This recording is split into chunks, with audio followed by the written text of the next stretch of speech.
Good morning. Debolina রোজ নাম চাই তোমাদের সবাইকে অনেক স্বাগত। আজকে আবার একটা দিন শুরু করলাম। এখন 10:30 বাজে। এই যে তোমাদের হিয়া উঠে এই বিস্কিট নিয়ে বসেছে। গ্যাসের ওষুধ খাইয়ে আর একটুখানি বসিয়ে তারপরে বিস্কিট দিয়েছি। এরপর ওর খাবারটা বানাচ্ছি। কিচ্ছু খেতে চাইছে না। হ্যাঁ, কিচ্ছু খেতে চাইছে না। এখন একটু ম্যাগি বানিয়ে দিচ্ছি আজকে, দেখি খায় কি না। মা কালকে পায়েস বানিয়ে দিল। সেই পায়েসটা কালকে খেয়েছিল, তার আগের দিন ওই যে মুগ সেদ্ধ হয়েছিল, ওটা কোনো রকম ভুলিয়ে ভালিয়ে খাওয়ানো হয়েছিল। এইরকম একটু একটু করে চেঞ্জ করে করে দিচ্ছি যাতে ওর ভালো লাগে, ও খেতে চায়। তো আজকে একটু ম্যাগি দিচ্ছি। এরপরে আবার ঘরের কাজ শুরু করব। ঘর ঝাড়ু মোছা হয়ে গেছে। মা এবার পুজো করবে, যেহেতু আজকে শিবরাত্রি করবো না আমরা কেউই, আমিও করবো না, মাও করবে না। তো যেহেতু শিবরাত্রি, মার জন্য পুজো করবে, তারপরে খাবার খাবে। তো এই জন্য মা স্নানও করতে চলে গেছে, আর আমি ওদিকে বেটুর খাবারটা বসিয়েছি। তারপরে প্যাকিংগুলো আবার শুরু করব। আবার মেয়েকে হয়তো পড়াতেও আসতে পারে, তো এবার আসলে একটুখানি বসবে, ততক্ষণে আমরা আমাদের কাজগুলো করতে পারবো। রান্নাঘর, জুতো, শু র্যাক, এগুলো খালি টালি করতে হবে। আলমারি তো অলমোস্ট খালি করে ফেলেছি আমরা, আলমারিতে আর কিচ্ছু নেই। তো দেখা যাক কতটা কি করতে পারি। তারপরে মা আবার একটু বাজারে যাবে। আগের দিন যে জিনিস ব্লাউজ ফ্লাউজ এনেছে, মায়ের একটা দুটো ছোট হয়েছে, ওগুলোকে এক্সচেঞ্জ করবে। তো এই হচ্ছে ব্যাপার। আজকের একটা ভিডিও শুরু করলাম। তোমরাও সারাদিন সঙ্গে থাকো, দেখতে থাকো। দেবলীনার এখন ছন্ন ছাড়া জীবন কেমন চলছে। আর হিয়া ভালো আছে। হিয়ার আর জ্বর 2 দিন হলো আসেনি, তো কাশিটা আছে। আমারও দেখছো গলার অবস্থা খারাপ, আমারও প্রচণ্ড বুকে কফটা বসে আছে, মানে কষ্ট হচ্ছে কাশতে, কথা বলতে। তো এইরকমই চলছে। তোমার হচ্ছে না, আমার হচ্ছে। তো আমার যেমন গলাটা বসে যাচ্ছে কথা বলতে, ওর নাকি সেটা হচ্ছে না। চলো বিস্কিটটা ফিনিশ করো, খাবার ওদিকে হয়ে গেল। মুখটা কতটুকু হয়ে গেছে দেখো ইয়ার, দেখো একটা ছানার মতো মুখ হয়ে গেছে, দেখেছো? গলাটা ছেড়ে দিয়েছে, মুখটা যেন আরো ছোট হয়ে গেছে একদম। কিন্তু দুষ্টুমিটা কমেনি, যতই অসুস্থ হোক দুষ্টুমিটা কমেনি।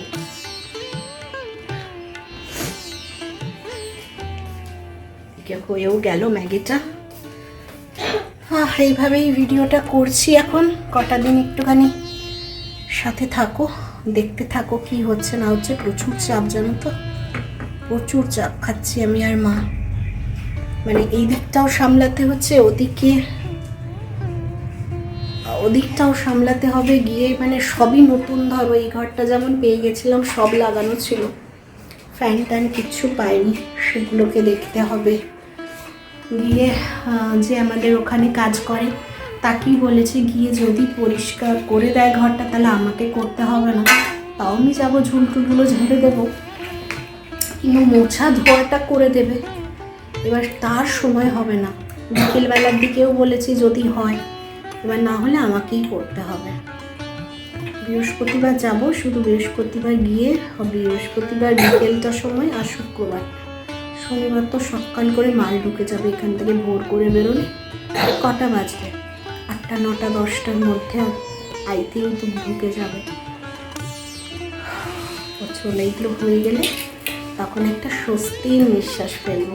তারপরে ধরো আমার এই বাড়ি থেকে আলমারি তো নেই, এখানে আলমারি কিনবো না। আমার রুমে 3-3টে আলমারি আছে, তো আমারটা তো আমার থাকবেই আমার রুমে। মায়ের একটা যাবে, মায়ের একটা নিয়ে যাবো ভাবছি, একটাই হয়ে যাবে। আর বাকি এখানে যা এক্সেস থাকবে এখানে রেখে যাব। ঘরটা তো কাছাকাছি, দরকার পড়লে নিয়ে যাওয়া যাবে, রেখে দিয়ে যাওয়া যাবে। তো এবার ওইটা নিয়ে যাওয়ার ব্যবস্থা করতে হবে। ডাইনিং টেবিলটা ধানবাস থেকে আনার ব্যবস্থা করতে হবে, খাটের ব্যবস্থা করতে হবে। প্রচুর, মানে এত চাপ খাচ্ছি না, না হলে সব একার হাতে, তো না হলে মনটাও শান্তি লাগছে না। এই হচ্ছে ব্যাপার। চলো সকাল সকাল অনেক কথা, চিন্তার কথা বলে ফেললাম। চিন্তা তো থাকবেই যতক্ষণ না কাজটা হচ্ছে। করতে হবে, একাকেই করতে হবে আর পারতে হবে, এইটুকু মনে জেদ নিয়েছি যে একাকেই করতে হবে, একাকেই পারতে হবে, তোমার কেউ নেই এটাই মনে নিয়ে তোমাকে এগোতে হবে। যা করতে হবে তোমাকে একা করতে হবে, আর একা করার মজাটাই আলাদা। তুমি যখন একা কোনো কাজ করবে আর সেটাতে সাকসেস পাবে, তখন মনে হবে যে আমি একা করে সাকসেস পেয়েছি, তার থেকে আনন্দ আর কিচ্ছু হয় না।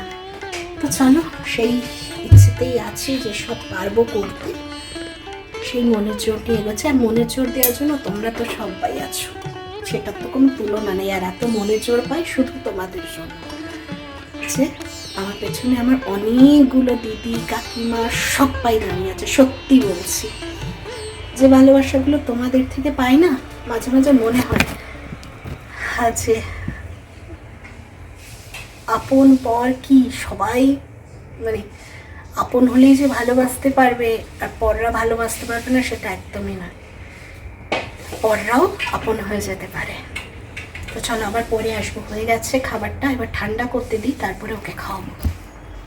একটা সংসার করে থাকতে গেলে দেখবি তুমি যত কম জিনিস নিয়ে আসো না কেন, থাকতে থাকতে প্রচুর জিনিস হয়ে যায়। মানে যে জিনিস যখন আমরা গোছাতে যাচ্ছি তখন মনে হয় এত জিনিস নিয়ে এসছিলাম। যখন এসছিলাম তখন তোমরা সবাই জানো যে কোনো ট্রাক ফ্রাকে জিনিস আনিনি, আমরা একটা বড় ওই স্করপিও টাইপের গাড়িতেই এসছিলাম। তো সেই জন্য তাতে যত ধরেছে আমরা সেই জিনিসই এনেছি। মানে আমি এখন ভাবি যে তাতে কত জিনিস ধরিয়েছিলাম আর এনেছিলাম। এখন যখন প্যাকিং করছি দেখছি জিনিসের পর জিনিস। হ্যাঁ, টুকটাক কিছু কেনা হয়েছে, তবে বিশেষ কিছু তো ছোটোখাটো জিনিস আমরা কিনিনি। যা আনা হয়েছে বাসনপত্র ধরো এসব আমরা কিনিনি, যা আনা হয়েছে তাই। তো মাকে বলছি যে একটা সংসার করে থাকতে গেলে কম জিনিস হয় না। এখন প্যাকিং করতে গিয়ে আমরা বুঝতে পারছি। তো যে ট্রাকটা বলা হয়েছে জানি না তাতে ধরাবে কি না, বড় জিনিস তো কম বলে মোটামুটি একটা বলা হয়েছে। তো যখন প্যাকিং শেষ হচ্ছে ক্রমশ, তখন মনে হচ্ছে যে কি জানি ধরাবে কি না, সেটাও একটা বড় চিন্তার জায়গা হয়ে দাঁড়িয়েছে। আর কোনো জিনিস তো ফেলে যাওয়ারও নয়, কারণ খুব যা যা জিনিস আমাদের লাগবে সেই জিনিসই আছে। তো সেই জন্যই এখন ওই একটা চিন্তার বিষয় হয়ে আছে। তবে ওই দাদাটা আবার এসছিল, মোটামুটি দেখে গেছে, তখনও তো পুরোটা প্যাকিং হয়েছিল না। তো দেখে বলল যে না হয়ে যাবে, তখন ঠাকুর ঠাকুর করে সব কিছু হয়ে গেলেই ভালো হয়। আর লাস্ট প্যাকিংটা হয়তো মানে গাড়িতে তোলা এই সব জিনিসগুলো আমি তোমাদের সঙ্গে শেয়ার করতে পারবো না, কারণ আমি তো এখানে থাকবোই না। আমি তো বেরিয়ে যাচ্ছি কালকে বৃহস্পতিবার দিন। মা সমস্ত তোলাবে, তারপরে এবার মা কিসে যায় সেটাও একটা দেখার বিষয়। হ্যাঁ, ওখানে নামানোরটা তোমাদের সঙ্গে আমি শেয়ার করতে পারবো, কারণ ওখানে আমি থাকবো। তো এটা মাকে বলে যাব। এবার মা যদি কাজের চাপে পারে তাহলে মা কোনো যদি ভিডিও নিয়ে রাখতে পারে সেটা আমি তোমাদেরকে শেয়ার করে দিতে পারবো। এবার জানি না মা তখন তাড়াহুড়োর মধ্যে, কারণ মাকেই সব দেখে টেখে তুলাতে হবে, তো কতটা কি করতে পারবে। তো দেখা যাক, যা পারবো তোমাদের সঙ্গে শেয়ার করব। ওইদিকে দেখো কথা বলতে বলতে ওর খেলনাগুলো মোটামুটি সমস্ত যেদিকে ছড়িয়েছিল সব এনে এক জায়গায় করে রেখেছি। এবার দেখা যাক, যদি কোনো বস্তায় না ঢোকায় ওই গামলা সমেত তুলে দেব। আর এদিকে মেয়ের খাবার নিয়ে চলে এসেছি। জানোই তখন শরীর খারাপ, নানা রকম বাহানা চলছে, খাবো খাবো না, তাই খাইয়েই দিতে হচ্ছে। যত কাজ থাকুক সময় করে মেয়েটাকে দেখতেই হচ্ছে, কারণ মেয়েটার শরীর ঠিক থাকলে মোটামুটি কাজগুলো ম্যানেজ করে নিতে পারছি। আর এদিকে আমারও শরীরটা ভীষণ খারাপ হয়ে গেছে আজকে, তাও গলার আওয়াজ বেরোচ্ছে। কালকে অ্যান্টিবায়োটিক এনে তারপরে আরও একটা কফ সিরাপ খাচ্ছিলাম, তো অন্য কফ সিরাপ এনে খাচ্ছি, তো আজকে মোটামুটি তাও আওয়াজটা বেরোচ্ছে। তবে শরীরটা খুব একটা ভালো নেই, আর এখন ভালো থাকবেও না, কারণ ধকলটা প্রচুর যাবে। বৃহস্পতিবার যাব, ওখানে পরিষ্কার পরিচ্ছন্ন করাবো। যতক্ষণ না সব মাল ঢুকে যাচ্ছে ঘরে ততক্ষণ এই শরীর খারাপটা থাকবে। তারপরে 2 দিন রেস্ট নিলে আই থিঙ্ক ঠিক হয়ে যাব। তবে মেয়েটা এখন ঠিক আছে আগের থেকে, এটাই বড় পাওয়া যে মেয়েটাকে অনেকটা ঠিক করে নিতে পেরেছি। এবার ওকে নিয়ে ঠিকঠাক করে বর্ধমান পৌঁছে যেতে পারলেই হলো। আর বেরোবো না কোথাও, এবার বর্ধমানেই থাকবো। কারণ সত্যি বলছি, এই শিফটিং করা এই দুটো মেয়ের জন্য ভীষণ চাপের গো, প্রচণ্ড চাপের। মানে আমি তো করছি বলে বোঝাতে পারবো না, একটা ছেলে যদি না থাকে আমাদেরকে কতটা লেবার দিতে হয় জানি। টুকটাক করে মেয়েরা গোছায়, বাড়ির সবই করে, কিন্তু এই বড় বড় জিনিসগুলো বস্তা মানে প্যাকেট বন্দি করা, বস্তা বন্দি করা, সেগুলোকে টেনে টেনে সরানো, খুব চাপ খাচ্ছি। মানে চাপ খাচ্ছি বলেই হয়তো তোমাদেরকে বলে ফেলছি, না হলে বলতাম না। আর তোমাদেরকে বলবো না তো কাকেই বলবো। আজকে একদম কিচ্ছু গোছানো হয়নি জানো, আজকে একদম কিচ্ছু গোছানো হয়নি। ওই বেটুর খেলনাগুলো সবাই তোমার গামলাটার মধ্যে রেখেছি। এবার জানি না গামলা সমেতই মা তুলবে না বস্তার মধ্যে ঢোকাবে। মা গেল বাজারে, বস্তা টস্তা তো আনতে হবে আমাদের, তো আমি নাহলে মা, আমি ঘরটা দেখছি, বেটুকে দেখছি, ওই জন্য মা গেল বাজারে। আর ওই যে বললাম ফেরত দেবে, ওটা ফেরত দিয়ে আনবে। আমি বাসনগুলো ধুলাম, ভাত বন্ধ করলাম, বিছানা গোছালাম। এবারে যাব হচ্ছে তোমার কি বলো তো, ফটোগুলো সমস্ত খুলে, একটা পেটি আছে, সব মুড়ে মুড়ে যতগুলো ফটো আছে সব ওগুলোকে আগে ভালো করে প্যাকিং করব। মা আসবে, বস্তা নিয়ে আসবে, তারপরে হচ্ছে জুতো টুতো এগুলো ঢোকাবো। রান্নাঘরেরটা যদি পেটি পাই তাহলে রান্নাঘরের ওই কৌটোগুলো ঢোকাতে সুবিধে হবে, তো এইগুলো ভেবে রেখেছি। এবার দেখা যাক।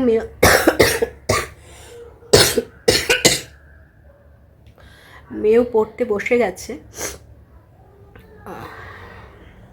আমিও আর পাচ্ছি না। মেয়ে পড়তে বসে গেছে, আমি ভেবেছিলাম যে ম্যামকে না বলে দেবো আর তো 2 দিন, তারপর ভাবলাম আমরা কাজগুলো করব, ওই কী করবে, ওইটা যখন একটু ভালো আছে বসে পড়তে থাকুক, গল্পও হবে ম্যামের সঙ্গে, একটু প্র্যাকটিসও হবে। আর এই সময়টা তো বসেই থাকে, একটুখানি পড়ুক, মনটাও ভালো থাকবে। একটা অন্যদিকে কাল যেমন শুধুই ভালো লাগছে না ভালো লাগছে না, মানে ওরও তো শরীরে অস্বস্তি হচ্ছে, বেরোতে পারছে না, ভালো লাগছে না। তাই বললাম সন্ধেবেলা বললাম বাবাই তাহলে একটা কাজ কর, রং কর, রঙের বই দিচ্ছি। পুরো একটা বই শেষ করে দিল রং করে জানো। এইভাবে কালকে সন্ধেটা ওকে কাটিয়েছি। তা বললাম তাহলে পড়লে একটু মনটাও ভালো থাকবে, খানিকটা সময়ও ওর কেটে যাবে। নালেই সেই ভালো লাগছে না, মাম্মাম ভালো লাগছে না, এই শরীরে প্রবলেম হচ্ছে, ওই শরীরে প্রবলেম হচ্ছে, এবং তার থেকে অন্যদিকে মাইন্ডটা বিজি থাকলে ঠিক থাকবে। ওষুধ ফষুধ ওকে সব খাইয়ে দিয়েছি। এই হচ্ছে ব্যাপার বুঝলে। আজকে কালকে যেমন একদম উঠে পড়ে লেগেছিলাম, মাও বাজার যায়নি, এই সময়টা যদি মা বাজার না যেত অনেক কিছু ঢোকানো হয়ে যেত, কিন্তু আনতে তো হবে জিনিসগুলো, নাহলে ঢোকাবোই কিসে। তো বললাম যদি পেটি না পাও বস্তা নিয়ে আসবে অনেকগুলো, 10টা মতো বস্তা নিয়ে আসবে। কারণ কি বলতো, সব প্যাকিং করার পরও দেখবে ঘরে অনেক জিনিস রয়ে যায়, তখন লাস্ট মিনিটে দেখবে 1-2 বস্তা দরকার, যেখানে যা আছে সব টুং টুং করে ভরার জন্য। এখনও পর্দা খুলিনি, ওগুলো মা লাস্ট খুলবে, কারণ মা তো থাকছে। ধর আমি বৃহস্পতিবার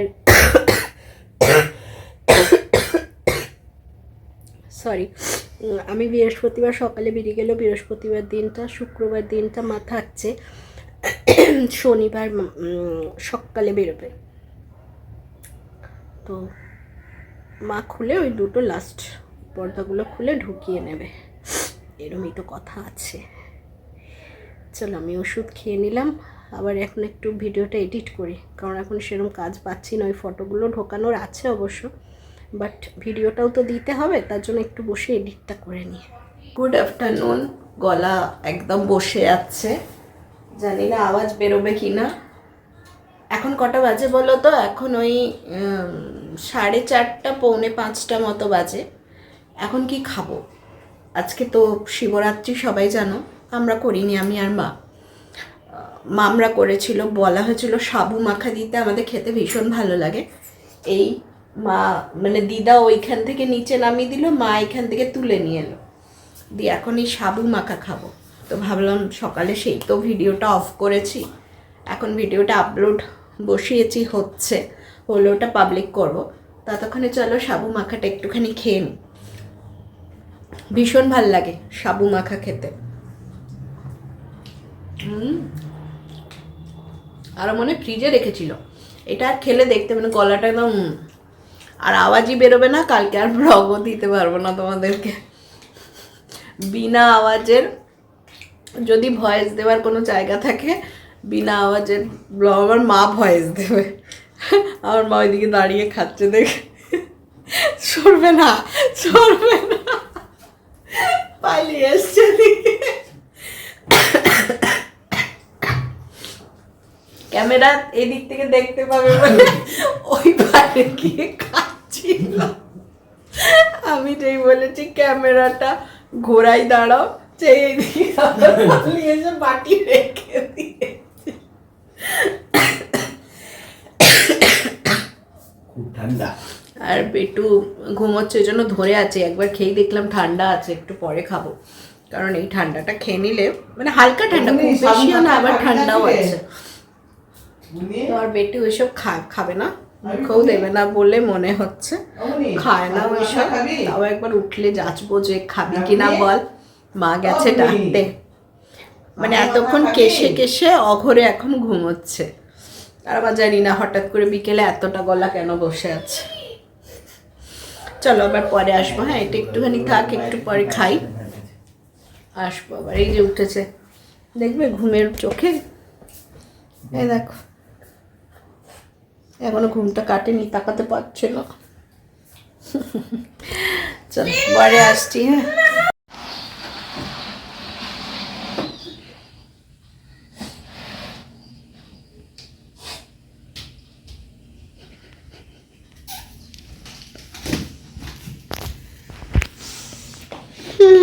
কত কাজ করছে আমার মেয়েটা। ওই পেটিগুলো আমরা গোছালাম, ও ঠেলে ঠেলে ঠেলে ঠেলে নিয়ে গিয়ে সাইড করলো, দিয়ে ওর খেলনার টপটা নামিয়ে সাইড করলো। এইখান থেকে সব রান্নাঘরের জিনিসগুলো নামাচ্ছি, তাক থেকে একটা একটা করে এনে দিচ্ছে। কত কাজ করছে মেয়েটা আমার।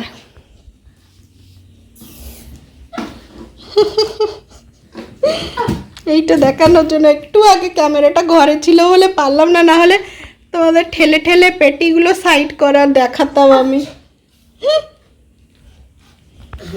সে দুপুরের পর আর আসা হয়নি, মানে একটুখানি কাজকর্ম করে ভিডিওটা এডিট করার জন্য ব্রেক নিয়েছিলাম, আবার বিকেলে কাজে লেগে পড়েছি, সাবু খেয়ে ফেলেছি। এইবার এই যে প্যাকিং আবার চলছে। আর আমার ছোটো মেয়েটাও কত কাজ করছে দেখো, দেখছে তো চোখের সামনে। দিয়ানার মা সারাটা দিন এই কাজে লেগে পড়েছে, কারণ শরীরটাও তো ভালো নেই, আর খুব বেশি লেবারও দিতে পারছি না, তবে সময় সময় করে কাজগুলো আবার করেও নিচ্ছি। তো এই জন্য দেখো কত ছুটে ছুটে কাজ করে দিচ্ছে। আমি ওখান থেকে সব কৌটোগুলো পেড়ে পেড়ে দিচ্ছি, আর ও ঢোকাচ্ছে। আর কাজগুলো যতক্ষণ না হচ্ছে মন থেকে শান্তিও পাচ্ছি না। হয়ে গেলে একটাবার আমি মাকে একা না ছেড়েও যেতে পারবো না, মানে সব ফেলে দিয়ে যে চলে যাব সেটাও নিস্তার পাবো না, মানে মন থেকে শান্তি পাবো না। কারণ মার পক্ষে এত কি একা করা সম্ভব? এবার প্যাকিং ফ্যাকিং এগুলো একজন না ধরে দিলে হয় না, চেটানোগুলো হয় না। তো সেজন্য চেষ্টা করছি অলমোস্ট করে যাওয়ার, তারপরে বাকি যেটুকু থাকবে মা ম্যানেজ করে নেবে। আর তোমাদের সেভাবে কাজ শেয়ার করতে পারছি না, কারণ এখন যেটুকু কাজ করছি শেয়ার করেছি সকালে, আর এখন তো শুধু ওই প্যাকিংই চলছে। আর এখন ওটা চলারই কাজ, তোমরা সবাই জানো। এ দেখো প্যাকিং করে দিলাম, আমার মেয়ে এবার নিয়ে গিয়ে সাজিয়ে দিচ্ছে। তো চলো আজকের ভিডিওটা এখানেই শেষ করছি, এরপরে আরও কাজ আছে। তো যদি আমার ভিডিওগুলো ভালো লাগে তাহলে তোমরা অবশ্যই একটা লাইক কমেন্ট শেয়ার করো, পাশে থেকো। আর যারা সাথে থাকার তারা অবশ্যই থাকবে, জানি এটা। তো চলো আজকের মতো টাটা।